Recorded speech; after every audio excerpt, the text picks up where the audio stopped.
వార్తావాణికి స్వాగతం. ఈ కథనాన్ని మీకు అందిస్తున్నది మణి శర్మ. తెలంగాణ రాష్ట్ర గీతానికి ఆంధ్ర ప్రాంత కీరవాణి సంగీతాన్ని ఇవ్వడం చాలా మందికి ఇష్టం లేదు. ఇదే విషయంపై గీతకారుడు అందశ్రీకి నేరుగా ఫోన్ చేసి ఓ యువకుడు తన ఆవేదన వ్యక్తం చేశారు.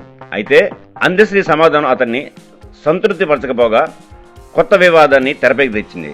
తెలంగాణ ఇచ్చింది ఇటలీ వనిత సోనియా అని అన్నారు అందశ్రీ.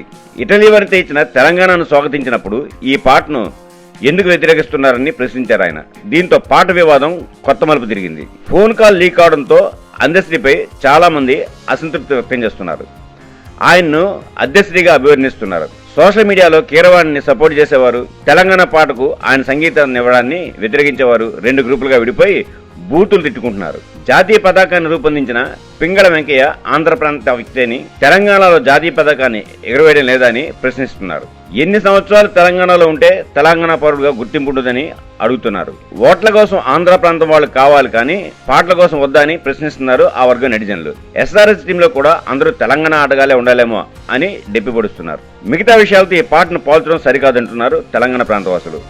ఇది ఆత్మగౌరవానికి ఆత్మాభిమానానికి సంబంధించిన విషయాన్ని గుర్తు చేస్తున్నారు. ఎంతో మంది ప్రతిభ ఉన్న సంగీత దర్శకులు తెలంగాణలో ఉంటే ఆస్కార్ వచ్చిందన్న కారణంగా కీరవాణిని ప్రభుత్వం ఎంపిక చేసుకోవడం సరికాదని చెప్తున్నారు.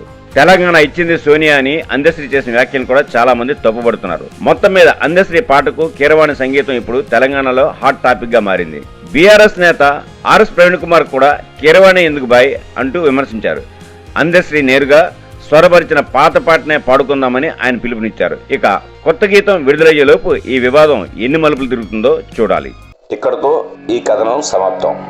మా ఈ వీడియో మీకు నచ్చినట్టయితే మరిన్ని అప్డేట్స్ కోసం లైక్ చేయండి, షేర్ చేయండి, సబ్స్క్రైబ్ చేయండి.